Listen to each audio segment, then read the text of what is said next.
High বন্ধুরা, good morning. কেমন আছো তোমরা?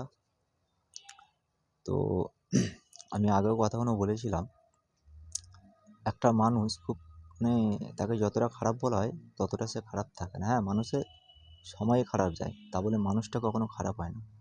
আর মানুষের যখন সময় খারাপ যায়, তো একটা দিন আসে সময় মানুষের অবশ্যই মানে যেটা আগের দিন ছিল ভালো দিন, ভালো থাকতে থাকতে তো মানুষের হঠাৎ দিন খারাপ হয়ে যায়, যে কোনো কারণে দিন খারাপ হয়। বিজনেস লস বা পারিবারিক সমস্যা বা কারো কিছু শরীর খারাপ, মানে সময় খারাপ যায়। তো মানুষের চরিত্র খারাপ হলে সে কখনো ঠিক হয় না। আর মানুষের সময় খারাপ গেলে, কারণ মানুষের সময়টা খারাপ হচ্ছে, মানুষটা খারাপ হচ্ছে না, সময় সে ফের ফিরে পাবে। ঠিক আছে, কারণ মানুষটা যদি ঠিক থাকে সময় অটোমেটিক ফিরে পাবে। তো আমারও সেরকম পজিশান, সেরকম জায়গা আমি আসছিলাম, আমার সময় খারাপ ছিল। ঠিক আছে, তো তখন বাট আমি অনেক ভালো ছিলাম। যখন আমার সময় খারাপ ছিল তখন আমি ভালো ছিলাম। এখন আমার সময় ভালো, এখন আমি খারাপ। মানে খারাপ বলতে এটা বলতে চাইছি যে মানুষকে ভুলে কীভাবে থাকতে হয়। মানুষ যতটা মানুষের প্রয়োজন, যদি 10 টাকা দরকার হয় মানুষকে 10 টাকায় দাও, কোনো দিন 11 টাকা বা 15 টাকা দিতে নেই। ঠিক আছে, তাহলে নিজের ক্ষতি হবে এটা। আর কাউকে ছেড়ে থাকাটা আমার পক্ষে এখন খুব ইজি ব্যাপার। একটা সময় ছিল মনে হচ্ছিল কাউকে ছাড়া আমি থাকতে পারবো না, তাকে ছাড়া আমি থাকতে পারবো না। ঠিক আছে, তো দেখলাম সব শেষে সে যখন আমাকে ছেড়ে থাকতে পারছে, সে যখন আমাকে ছেড়ে চলতে পারছে, সে যখন আমার টোটাল স্মৃতি মুছে গেছে, সে যখন অন্যজনের সঙ্গে ঘুরে বেড়াচ্ছে, তো আমি কেন পারবো না? ঠিক আছে, তো সব কিছুই সম্ভব, অসম্ভব বলে জীবনে কিছু নেই। আমি ভেবেছিলাম যে হয়তো না, আমি হয়তো কোনো দিনই পারবো না তাকে ভুলে থাকতে বা তাকে ছাড়া চলতে।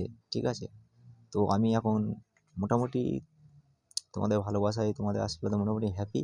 ঠিক আছে, মানুষ তো মানে মানুষের মতো বেইমান আর মানুষের মতো লোভী মানে কেউ নেই।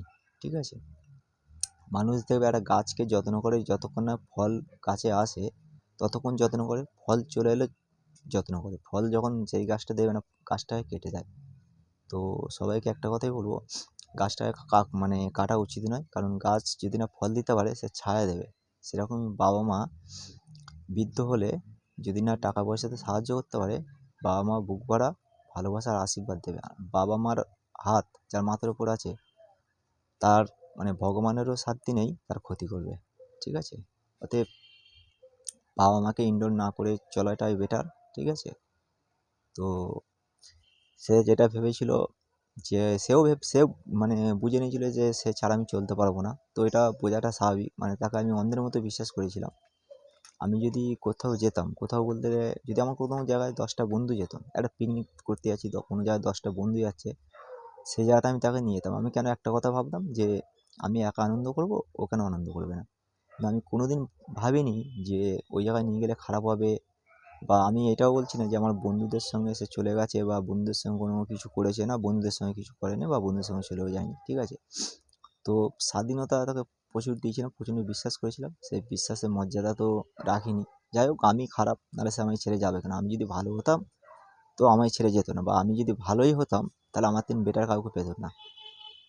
ঠিক আছে, তো সে যেখানে আছে থাকুক, ভালো থাকুক, সুখে থাকুক। ঠিক আছে, সে আমার ক্ষতি চাইতে পারে, আমি তার ক্ষতি চাইবো না, কারণ সে আমার ক্ষতি চাইলে যে আমার ক্ষতি হবে এটাও মানে বিশ্বাস আমি করতে পারছি না বা হতে পারে না। ঠিক আছে, আমি যদি তার ক্ষতি করি অবশ্যই আমার ক্ষতি হবে, আমি যদি কারো ক্ষতি করি আমার অবশ্যই ক্ষতি হবে। আর আমি জানি আমি এমন কোনো ক্ষতি করিনি যে আমার নিজের ক্ষতি হবে। ঠিক আছে, ভালো থেকো, টাটা, বাই।